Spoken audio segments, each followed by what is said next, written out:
Segunda de Corintios capítulo 10, versículo 3 dice pues, aunque andamos en la carne, no militamos según la carne, porque las armas de nuestra milicia no son carnales, sino poderosas en Dios para la destrucción de fortalezas, derribando argumentos y toda altivez que se levanta contra el conocimiento de Dios y llevando cautivo todo pensamiento a la obediencia a Cristo. Y estando prontos para castigar toda desobediencia cuando vuestra obediencia sea perfecta. Y eso es lo que nosotros aspiramos a tener, a tener una obediencia perfecta. Significa que Dios habla y nosotros, sí Señor. Ahora empezamos hablando de los 3 enemigos del hombre, que son,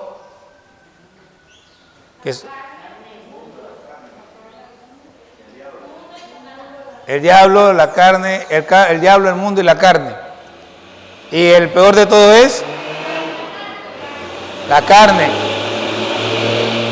porque está en nosotros, porque viene dentro de nosotros y porque si nosotros sujetamos a la carne, ni el mundo ni el diablo tienen poder sobre nosotros. Pero si la carne de nosotros está, digamos que tiene su libre albedrío, entonces el enemigo tiene oportunidad sobre nuestras vidas. Estamos viendo las disciplinas de la victoria. Y hablamos la semana antepasada acerca de la oración. La semana pasada hablamos de la palabra. Y decíamos que tanto la oración como la palabra, que son vistos normalmente como las armas de guerra, son más bien como los proveedores de las armas. Que cuando nosotros oramos y estudiamos la palabra, lo que estamos haciendo es cargándonos de poder para poder ejercer o hacer o usar las armas, que entre ellas tenemos el amor, la fe y la esperanza, pero más específicamente, y todavía no hemos llegado a ese punto, ni hemos hablado de eso, está el hacer, devolver bien por mal, por ejemplo. Hay un proverbio que dice que el que domina su espíritu es mejor que un rey que conquista muchas ciudades o algo por el estilo. Esas son las armas, el dominio propio.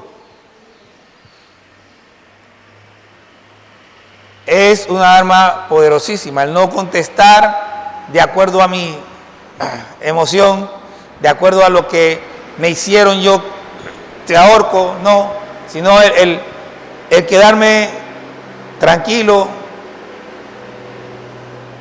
aguantar, dominar mi carácter y contestar con tranquilidad si es necesario o no contestar si es necesario. Es un arma muy, muy poderosa, pero estas armas se cargan cuando nosotros oramos y cuando nosotros estudiamos la palabra de Dios. Podemos hablar, por ejemplo, del ayuno, no voy a hablar del ayuno. Podemos hablar de las vigilias, tampoco voy a hablar de eso, porque todo eso depende de la oración y de la palabra. La persona puede ayunar todo lo que quiera, puede pasar todo el hambre que quiera. Si no está fundamentado en la palabra, si no está fundamentado en una vida de oración, se va a desviar, se va a enfermar, se va a volver loco. Van a pasar muchas cosas, pero no va a crecer. Es la palabra y la oración los que realmente nos fortalecen en el Señor. Ahora, se espera que debido a nuestra vida de oración y a nuestro estudio de la palabra, desarrollemos una disciplina que es más proactiva. Y es lo que nosotros llamamos, vamos a Mateo 28, es lo que nosotros llamamos el evangelismo. Nosotros hablamos muchas veces de lo que es llamado dentro del mundo cristiano la Gran Comisión. La Gran Comisión es el trabajo de evangelismo en su totalidad, completo. Ahora, en Mateo 28, el Señor Jesús nos habla de la meta final, pero no última, sino final, pero no última del evangelismo. Mateo 28, desde el versículo 18, dice, y Jesús se acercó y les habló diciendo: toda potestad me es dada en el cielo y en la tierra. Por tanto, id y haced discípulos a todas las naciones, bautizándolos en el nombre del Padre y del Hijo y del Espíritu Santo, enseñándoles que guarden todas las cosas que os he mandado, y aquí yo estoy con vosotros todos los días hasta el fin del mundo. Amén. ¿Ok? Si vemos, el Señor quiere que hagamos discípulos, pero vamos a ir por parte. Todo esto tiene un principio, ¿ok? Tenemos que recordar que tenemos tres enemigos, y yo quiero decirle, a tus verdaderos enemigos no les gusta que nosotros hagamos esto. Les molesta que nosotros lleguemos con la palabra. Ellos quieren seguir en su religiosidad, quieren que la gente siga en tinieblas, en religiosidad, en idolatría. Así que el enemigo, cuando nosotros llegamos, se enoja, se molesta, no le gusta. Porque estamos entrando y estamos quitándole a aquellos que él tiene dominado, están controlado. Pero esta es nuestra tarea. No podemos evadirla, no podemos evitarla. Ahora, si usted, digamos que ahora mismo no tiene esa disciplina de evangelizar, de hablarle a la gente, todavía siente algo de temor de hablarle a la gente y demás, tiene que buscar el rostro de Dios en oración, en estudio de la palabra, y bueno, sí, tiene que ayunar. La Biblia dice que el perfecto amor echa fuera el temor, y se espera que nosotros amemos a nuestro prójimo, y si amamos a nuestro prójimo, vamos a evangelizar. Entonces, tenemos que entrar de frente contra nuestro enemigo en su terreno. ¿Y por qué digo su terreno? La Biblia dice que él es el príncipe de este mundo. La Biblia dice que los que están afuera van en la corriente del mundo conforme a la dirección de Satanás le da. La gente va siguiendo el mundo, pero el que guía el mundo es Satanás. Él es el que marca los parámetros. Hace unos días estaba viendo algunos videos que hablaban sobre Netflix,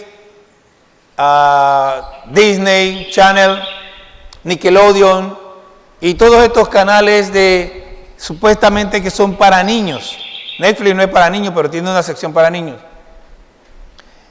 Y si usted presta atención realmente, si usted estudia la palabra, ora, busca el rostro de Dios y presta atención, se va a dar cuenta que todo lo que ellos presentan está enfocado a llevar al niño no a Cristo, sino a alejarlo de Cristo.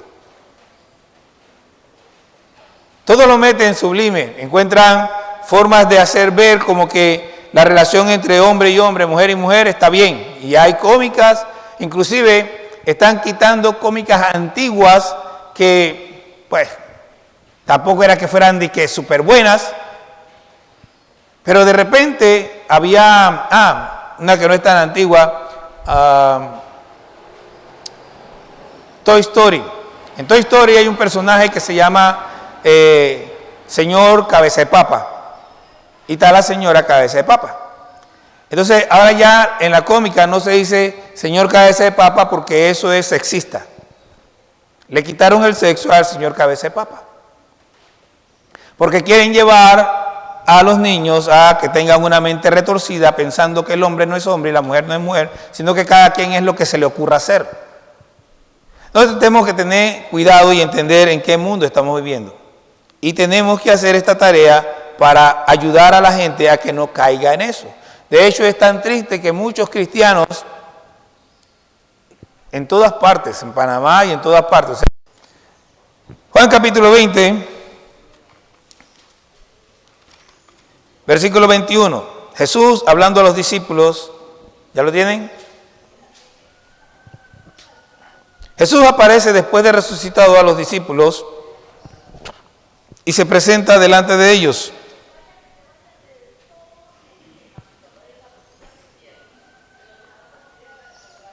Entonces Jesús les dijo otra vez: paz a vosotros. Como me envió el Padre, así también yo os envío. Y habiendo dicho esto, sopló y les dijo: recibid el Espíritu Santo. A quienes remitieren los pecados les son remitidos, y a quienes se los retuvieres les son retenidos. Esto no significa que cuando una persona viene a mí y me confiesa sus pecados, yo le digo: tus pecados te son perdonados. Eso no habla de eso. ¿De qué está hablando esto cuando dice: a quienes le remitieren los pecados les son remitidos? Cuando yo llego a una persona y le hablo del Evangelio, y esa persona acepta el Evangelio y recibe a Cristo, sus pecados son remitidos. Pero cuando yo llego a una persona y esa persona rechaza el Evangelio, sus pecados permanecen. Entonces, está hablando de ir y predicar el Evangelio. El Señor nos manda a predicar, a ir a hablarle a la gente de Cristo, y los que reciban a Cristo, los que reciban el Evangelio, sus pecados les son perdonados. Los que no reciben el Evangelio permanecen en pecado. Esto no es lo que interpretan algunos. Está hablando de la evangelización del mundo. Entonces, esta es la primera parte de la tarea. La primera parte es: hay que ir. Obviamente, antes de eso tuvimos que haber recibido a los que nos fueron enviados a nosotros, pero llega el momento en que nosotros tenemos que ir. Entonces, como les dije hace un rato, los Edwards no es que tuvieron la visión y salieron corriendo para Panamá, se prepararon. Fueron a estudiar en lo que en ese momento era el Instituto Bíblico de la Iglesia Cuadrangular en Estados Unidos, el Instituto Life. Y apenas estuvieron listos, los ordenaron y ¡pum!, vinieron para Panamá. Asimismo, nosotros debemos prepararnos para cumplir con el llamado que Dios nos ha hecho. La segunda parte del llamado aparece en Marcos capítulo 16. En Marcos capítulo 16, versículo 15.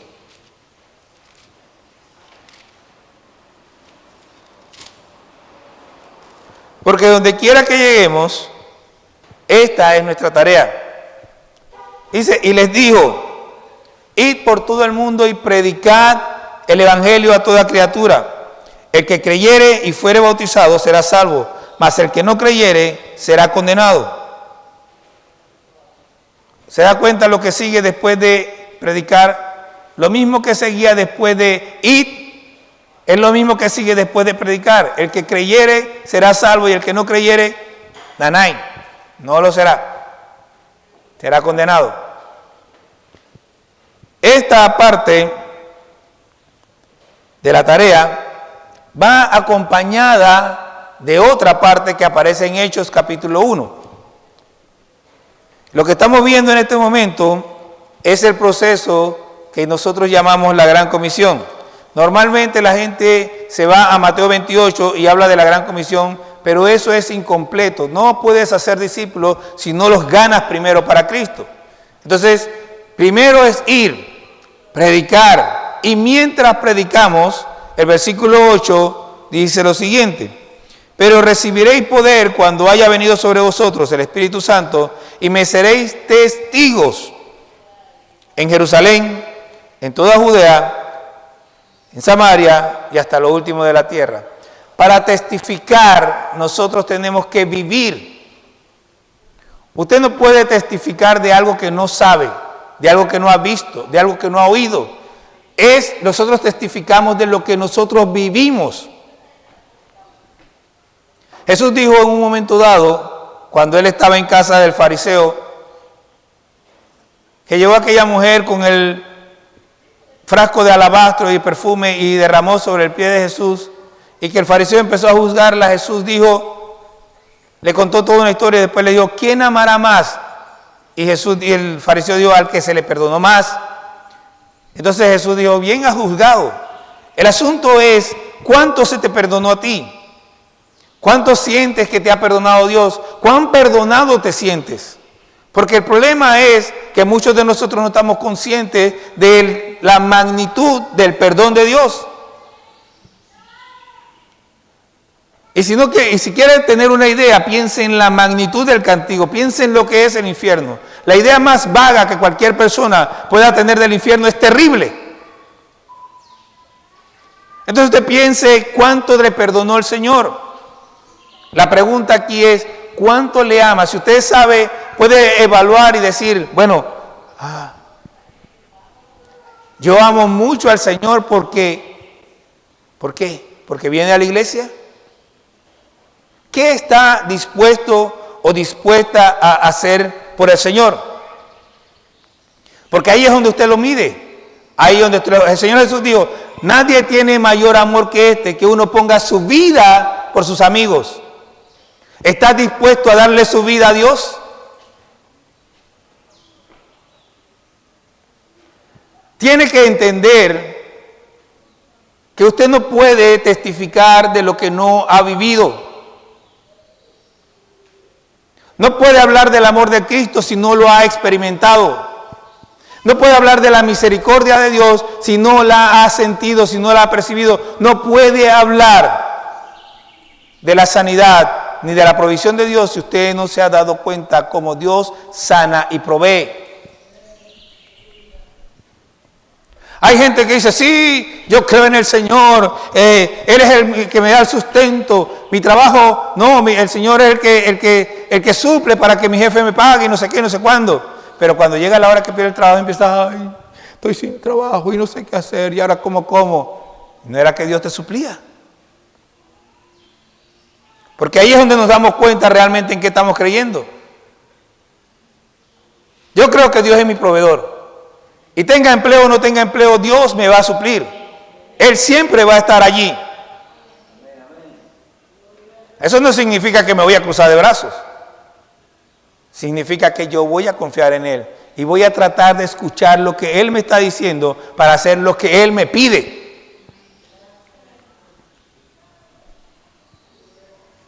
Testificar requiere vivencia.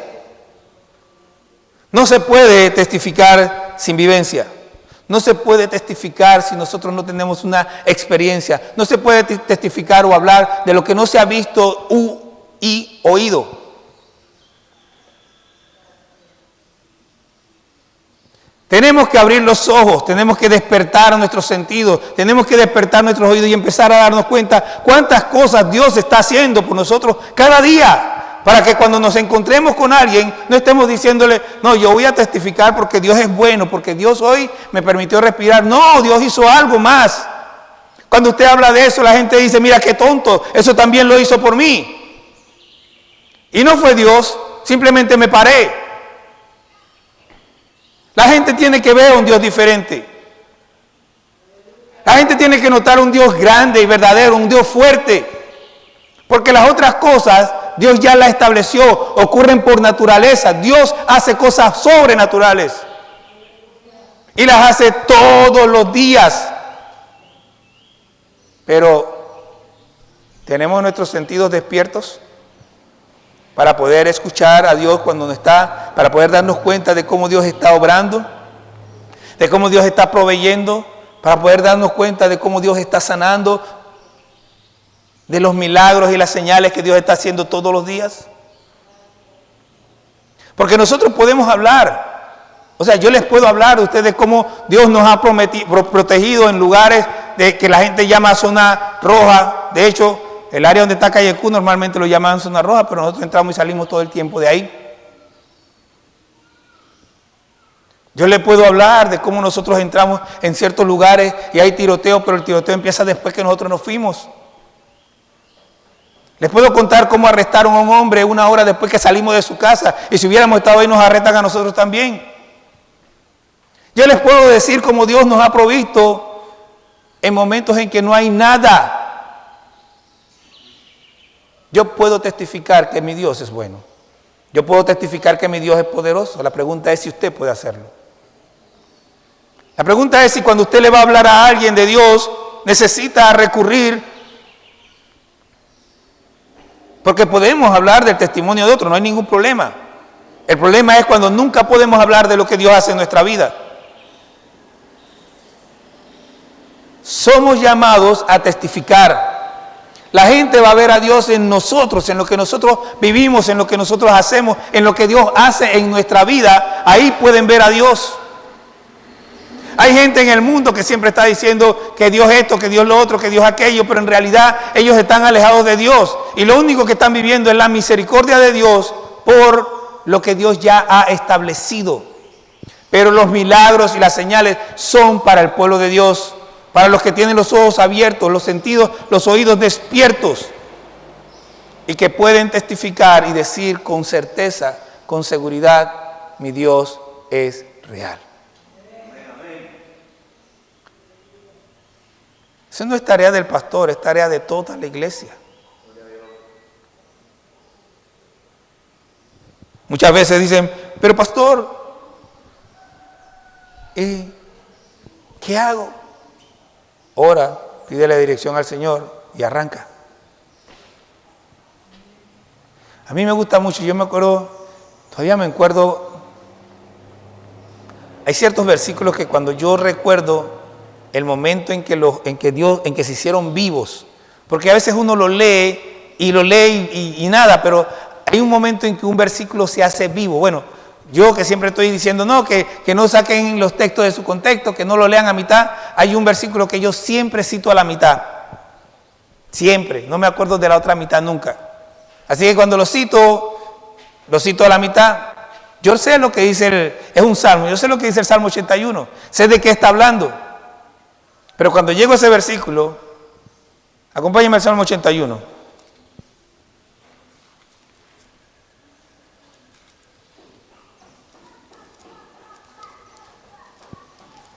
Acompáñame al Salmo 81.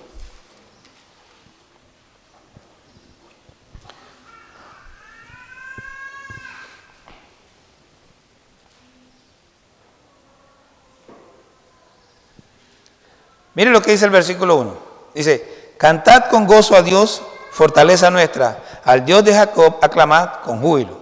Ahora, cuando usted llega al versículo 10, yo solamente cito la última línea. Versículo 10 dice, yo soy Jehová tu Dios, que te hice subir de la tierra de Egipto. Abre tu boca, que yo la llenaré. Para mí, eso es todo. Yo puede ser que no tenga que decir, de hecho, muchas veces me paro aquí, generalmente me paro aquí, yo leo, yo estudio, yo preparo el mensaje, pero yo no me paro a hablar de lo que yo sé o entiendo. Yo dejo que el Señor hable, que Él llene mi boca y lo que sale es lo que Dios pone ahí. Yo me preparo y estudio, pero hay gente que usted lo ve leyendo sus páginas, usted no me ve a mí leyendo. Si acaso una línea cada vez que pongo la presentación. Pero es porque yo pienso que quien tiene que hablar es el Señor. Y si yo tengo todo un libreto para hablar, ¿en qué lugar está el Señor para hablarles a ustedes? Entonces, es lo mismo que usted tiene que hacer. Abra su boca confiando y Dios la va a llenar. Le va a pasar como a mí, que va a empezar a hablarle a la gente de Cristo. Y después que termina de hablar, va a pensar, y quizás le había dicho. No, usted le dijo lo que Dios quería que dijera, lo demás no importa. Lo único que importa es lo que Dios quiere hablar, no lo que yo quiero hablar. No importa cuán bíblico sea, lo que yo quiero hablar no es pertinente. Lo pertinente es lo que Dios quiere decir. Abre tu boca, que Dios la llenará. Después que nosotros vamos, les predicamos, les testificamos, entonces llegó el momento cumbre y vamos a Mateo 28. En Mateo 28, que ya leímos, dice, por tanto, id y haced discípulos. Tenemos que discipularlo, pero busque Mateo 28, que nos vamos a caer un ratito. Pero, ¿cómo es este asunto de discipular a la gente?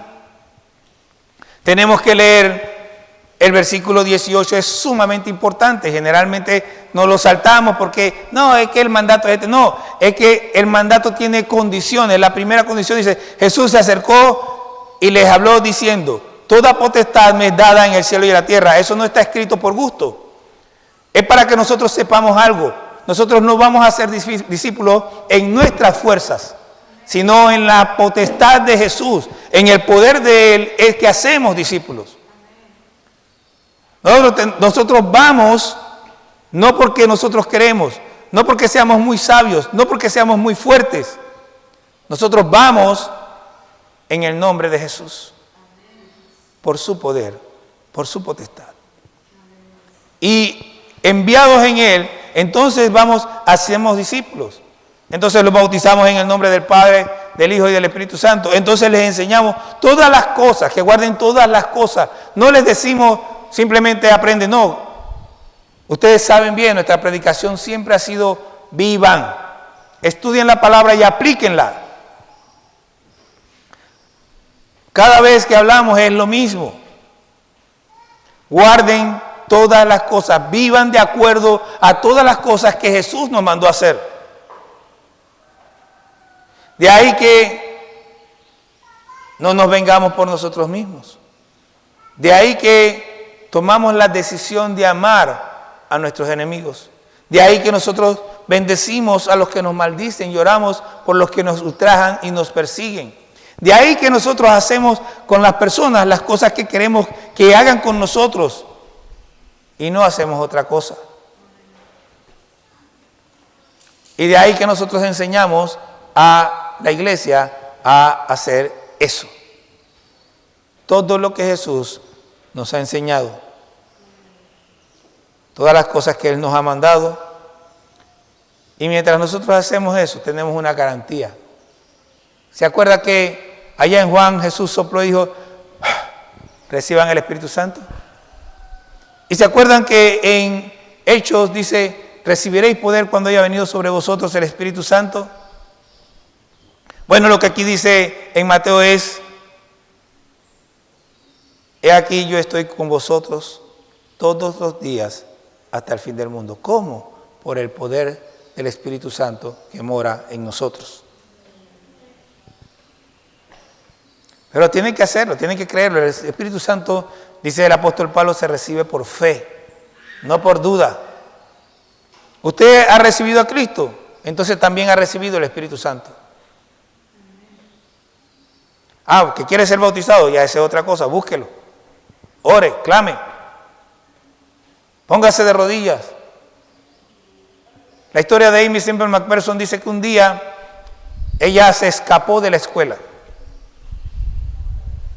Se quedó en la casa donde un predicador había ido a predicar unos días antes, el hombre que después fue su esposo, y la atrapó una tormenta de nieve. Entonces no se pudo ir y se quedó ahí y se paró temprano y se puso a orar y no se levantó hasta que fue llena del Espíritu Santo. Y así como esa hay muchas historias. ¿Quiere? Pague el precio,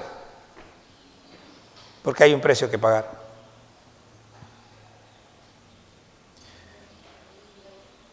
Es importante que nosotros entendamos la necesidad que tenemos de testificar. Y una vez que la gente es discipulada, entonces empieza el ciclo de nuevo. Tiene que ser enviada. Así que a nosotros nos toca enviarlos a ustedes y preparar a otros. Porque esto no termina sino hasta que Cristo venga.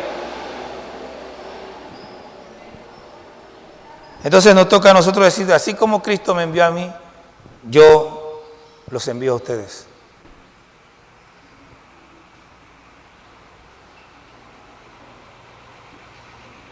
Vamos a hablar de lo que el Señor nos manda.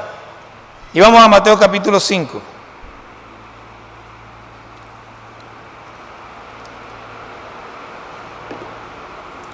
Usted y yo tenemos que testificar. Pero imagínese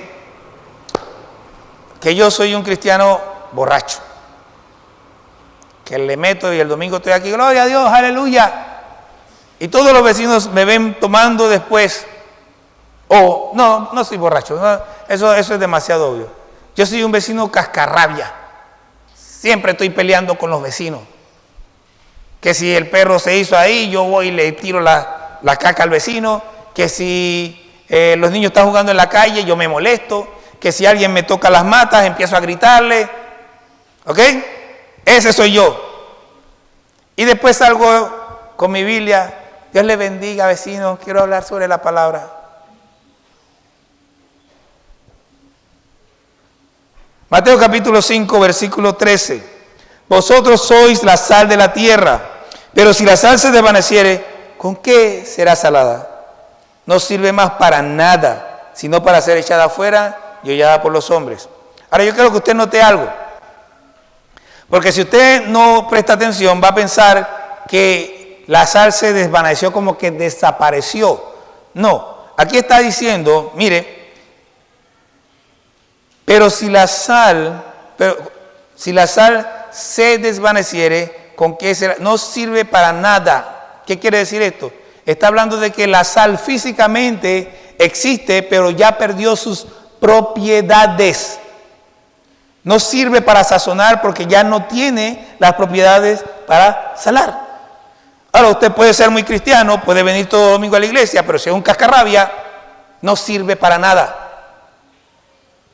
Usted puede ser muy cristiano, puede venir todos los domingos a la iglesia, pero si su testimonio no es bueno, no sirve para nada. No le sirve a Cristo. Nosotros somos llamados a hacer sal, a darle sabor.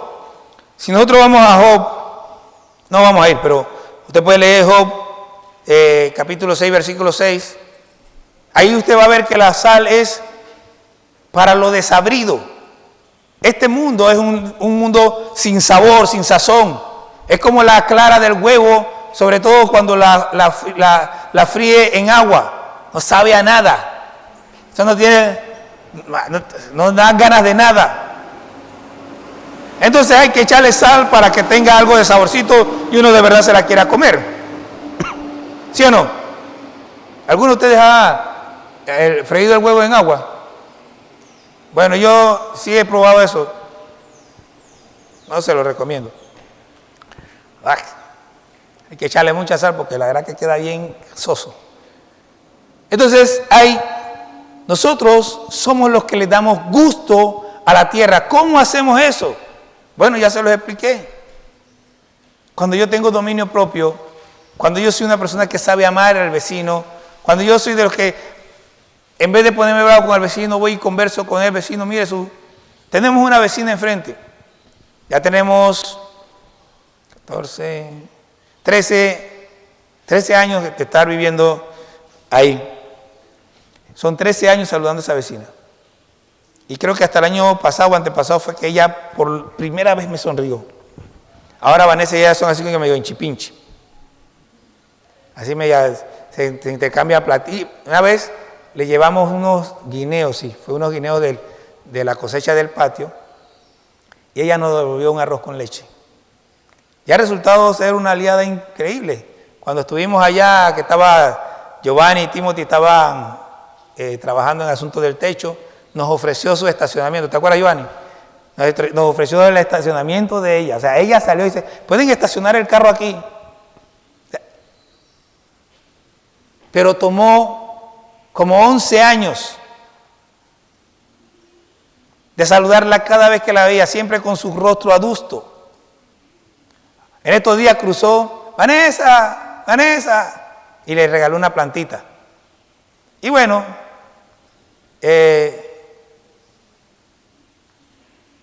y los domingos, si no ha tenido que irse para ningún lado, está esperando que nosotros a las 5 pongamos la bocina afuera para predicar. La otra vez se quejó de que era muy corto el mensaje. Entonces, es nuestra actitud hacia la gente lo que marca la diferencia. Somos sal cuando tenemos la actitud correcta. Nuestra actitud de amor hacia la gente refleja a Cristo. Nuestra apatía, la pelea, refleja a Satanás. Usted decide a quién quiere reflejar. Pero yo prefiero reflejar a Cristo. Versículo 14 al 16. Vosotros sois la luz del mundo. Una ciudad asentada sobre un monte no se puede esconder. Ni se enciende una luz y se pone debajo de un almud, o sea, un cajón, sino sobre el candelero y alumbra a todos los que están en casa. Así alumbre vuestra luz delante de los hombres, para que vean vuestras buenas obras y glorifiquen a vuestro Padre que está en los cielos. A ver, ahí está bastante claro, yo digo, ¿qué tenemos que hacer nosotros para hacer luz?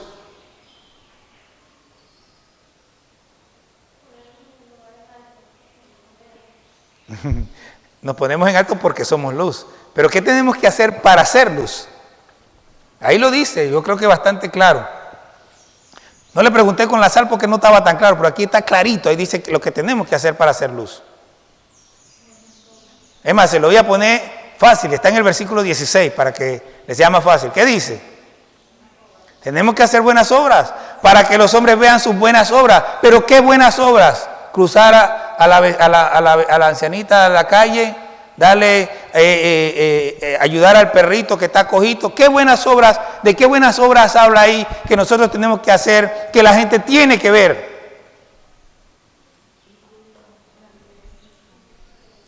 ¿Ah?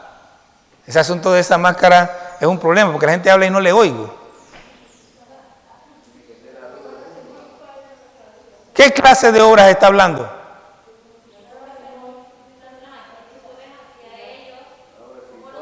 Efesios capítulo 2. Lo mejor es que lo lean, yo se lo puedo decir, pero lo mejor es que lo lean. Efesios capítulo 2.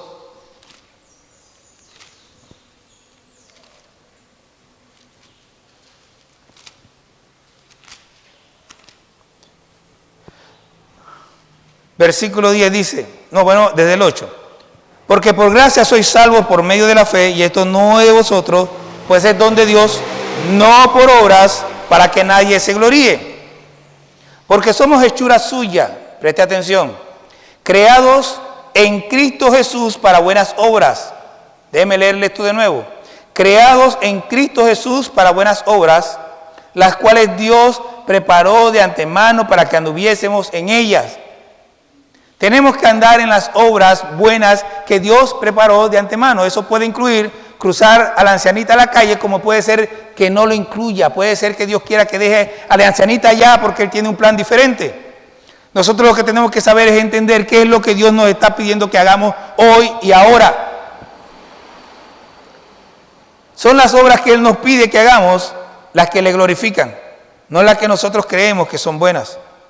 Y no es que no tengamos que hacer esas obras buenas, sí tenemos que hacerlas. Pero nuestra labor real es conectarnos con Dios y hacer lo que Dios nos pide.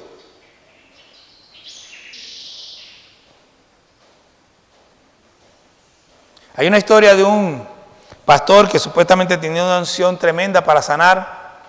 Y en un culto el hombre está orando y está orando por los enfermos y se acerca una señora. Y él orando, usted sabe cómo hacemos nosotros, oramos por todo el mundo, le pone y siente como que se descarga de poder y quita la mano. Y sigue orando por todo el mundo y cuando vuelve así como que siente que el poder le vuelve y pone la mano sobre la mujer y vuelve y siente como el jalón de energía. Y entonces le dice, Señor, ¿qué pasa? ¿Qué pasa con esta mujer? Entonces él siente que el Espíritu le dice, mírale la mano. Y cuando él mira la mano, la mujer tenía una sonrisa con una serpiente cruzada. ¿Saben lo que es eso, no? Entonces él le dijo, quítese la sortija. Y le dijo que aceptara a Cristo y entonces pudo sanarla. Hay cosas que Dios sabe que nosotros no sabemos. Y a veces hay cosas que parecen buenas obras que no lo son. Por eso es importante que nosotros estemos conectados con lo que Dios quiere hacer.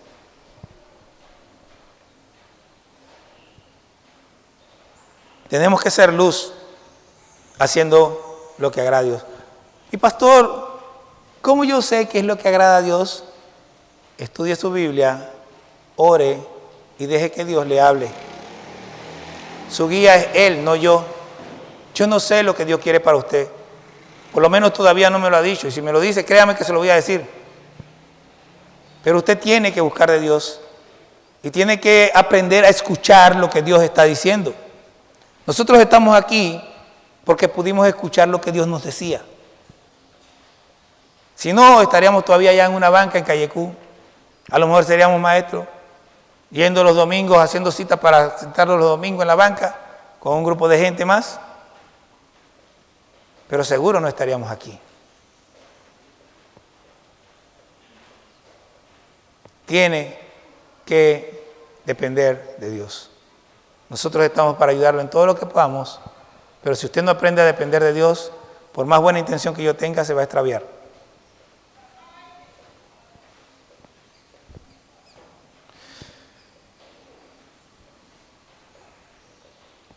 Vamos a 2 de Corintios capítulo 5.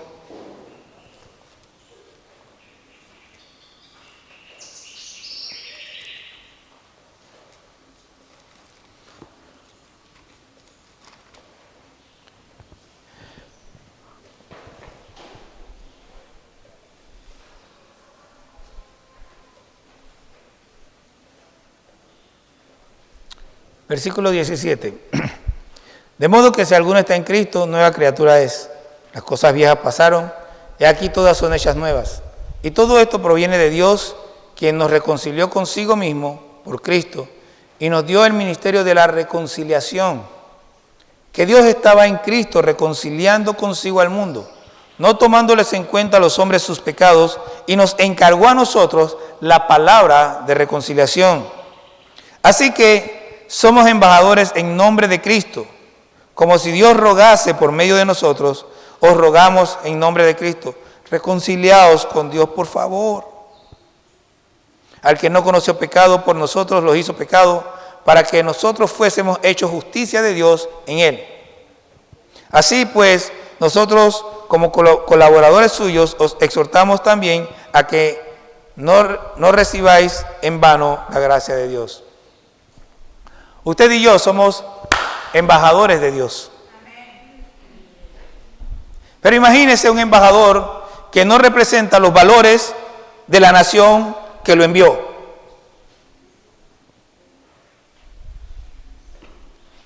Y aunque no me gusta mucho hablar de eso, hace unos años atrás un embajador de Panamá, allá en Canarias, creo que fue, o en Gibraltar, no me acuerdo dónde, celebrando unos carnavales, se vistió de mujer y fue la burla de todo el planeta. Fue un escándalo. Ese hombre no entendía quién era. ¿Cómo se va a vestir de mujer? Haciendo el ridículo. Humillando a su nación con su actitud. Nosotros tenemos que entender quiénes somos y no podemos hacer cualquier cosa. Nosotros tenemos que ser dignos representantes del reino de los cielos en la tierra. Nuestra forma de hablar, nuestra forma de vestir, nuestra forma de caminar, todo tiene que ser de acuerdo a nuestra identidad de hijos de Dios.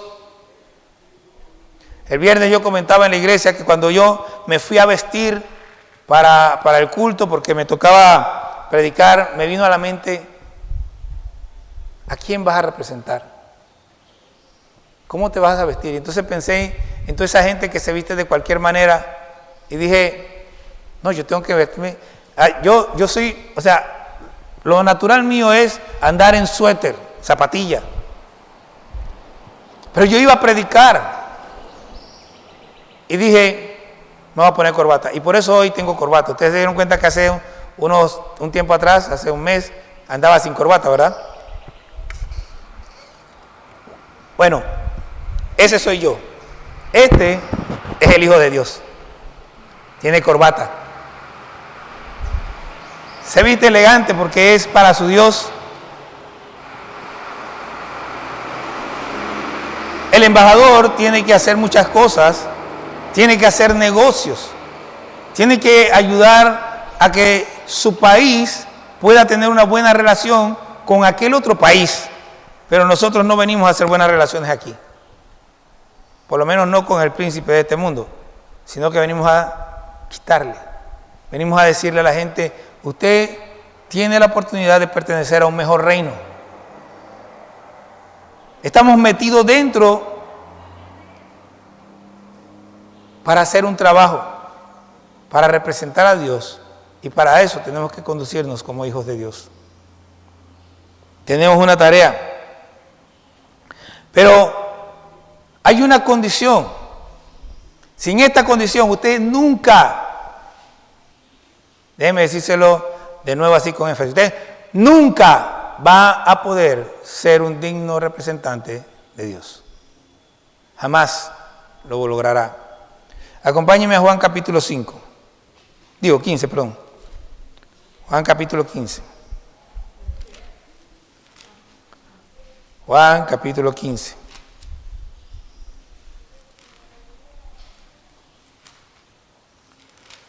Y cuando lo tiene puede decir amén. ¿Ok?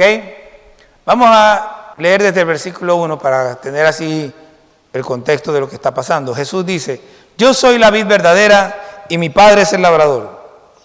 Todo pámpano que en mí no lleva fruto lo quitará, y todo aquel que lleva fruto lo limpiará para que lleve más fruto. Ya vosotros estáis limpios por la palabra que os he hablado. Permaneced en mí y yo en vosotros. Como el pámpano no puede llevar fruto por sí mismo si no permanece en la vid, así tampoco vosotros si no permanecéis en mí. Yo soy la vid, vosotros, vamos a ponerlo de otra manera. Yo soy el tronco, ustedes son las ramas. El que permanece pegado a mí y yo en él, este lleva mucho fruto, porque separados de mí se secan, nada pueden hacer. Separados de Cristo no podemos lograr nada.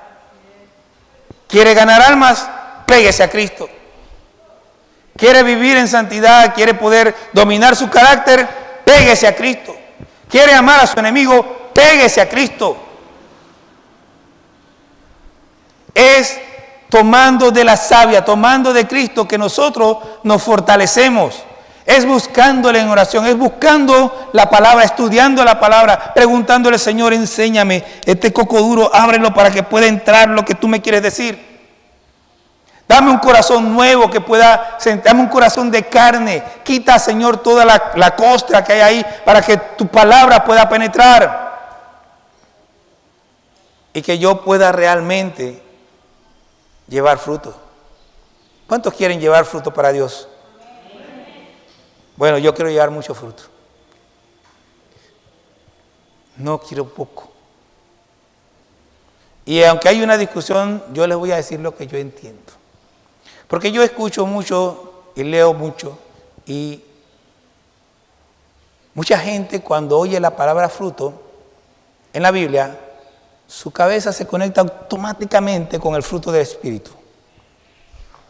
Pero el fruto del Espíritu también es como un proveedor.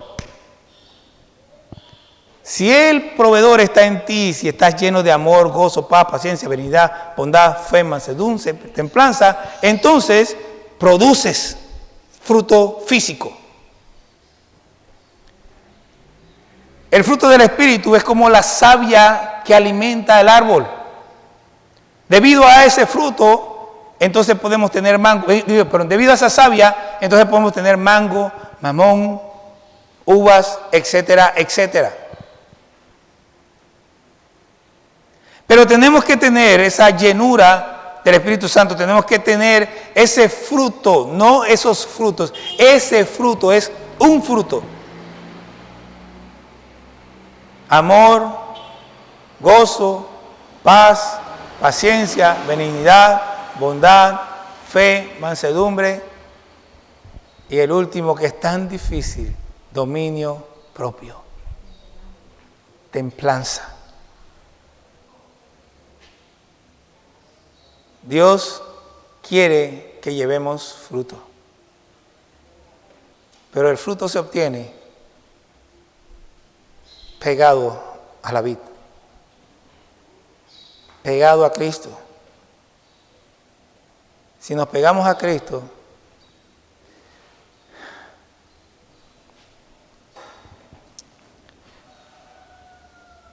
no vamos a andar por ahí enojados. No vamos a andar por ahí reaccionando a cualquier cosa que los demás hagan. Vamos a saber sonreír en medio de dificultades. No va a haber escasez en nuestra vida. No es que no nos va a faltar dinero. Eso no es escasez. Escasez es no tener control. Escasez es no tener fe. Escasez es no tener esperanza, no confiar en Dios. Escasez es no amar. Pero si usted tiene fe, a usted no le falta nada. Dios le provee todo.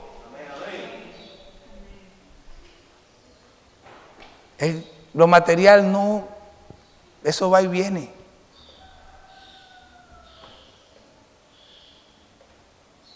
Dios, estamos viviendo en un tiempo muy difícil. La apatía en la iglesia es muy grande. Estamos viviendo en tiempos de apostasía terrible. Hay mucha gente apartándose del evangelio, predicando cosas raras. Y yo confío que Dios nos ha puesto en una iglesia diferente. Yo confío en que Dios nos ha puesto en un lugar donde las personas realmente tienen hambre y sed de justicia. Anhelan la presencia de Dios. Y yo confío en que pronto veremos un cambio en este pueblo, porque la gente va a ver sus buenas obras. Vamos a ver un cambio en Princesa Mía porque la gente va a ver sus buenas obras. Vamos a ver un cambio en Nuevo Emperador porque la gente va a ver sus buenas obras. Vamos a ver un cambio en Loma Blanca porque la gente va a ver sus buenas obras. Nosotros estamos aquí para producir un cambio, pero solamente si permanecemos pegados a Cristo. Oremos. Padre, te damos gracias. Gracias por tu amor, por tu misericordia, tu bondad. Gracias por la oportunidad que tenemos de servirte, porque tú nos has escogido, Señor, para hacer un cambio, para marcar una diferencia. Es un privilegio, Señor, que no todo el mundo tiene, en realidad no mucha gente tiene, solo los escogidos, porque tu palabra dice, muchos son los llamados y pocos los escogidos. Estamos aquí para servirte. Señor, guíanos a esas buenas obras, guíanos, Señor, al estudio de tu palabra, guíanos y fortalécenos en oración, Señor, y que podamos darte gloria y honra. Gracias, Señor. Amén. Anoche, para terminar, ayer en la tarde yo estaba estudiando para hoy y también para ayer, y me vino un sueño tremendo. Y yo fui y busqué la colchoneta, porque cuando me da sueño así en la iglesia, yo tiro la colchoneta y descanso un rato. Pero ni siquiera solté el hilo de la colchoneta, porque me acordé que Dios, el Señor Jesús le dijo a Pedro, ¿no has podido velar conmigo ni tan solo una hora?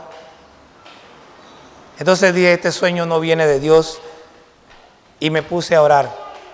Me puse de rodillas y me quedé orando hasta que el sueño se fue. Tenemos que aprender, una de las cosas que tenemos que aprender es a discernir cuando algo no viene de Dios. Cuando el cansancio es físico y cuando el cansancio es espiritual. Y tenemos que tomar medidas espirituales para poder vencer el cansancio espiritual.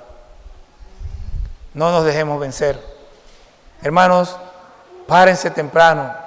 Vamos a orar como un solo pueblo. De 5 a 6, párese. Ojalá y se pueda conectar, pero si no, párese y ore con nosotros. Y no divague en su cabeza, no se ponga a orar por el perro, el gato, el tío, el presidente, el abuelo. No, vamos a orar por Huile, vamos a orar por la iglesia cuadrangular de Huile, vamos a orar por este pueblo. Esa es una hora dedicada a la iglesia, a Huile. No quiero dejar fuera a Loma Blanca, Emperador, Princesa Mía, pero en realidad estamos orando por Huile, por este lugar donde hemos sido puestos todos. Párese temprano. Mirad cuán bueno y cuán delicioso es habitar los hermanos juntos en armonía, porque ahí envía Jehová bendición y vida eterna. Comparta con nosotros la bendición que Dios nos está dando. y súmese. Dios les bendiga.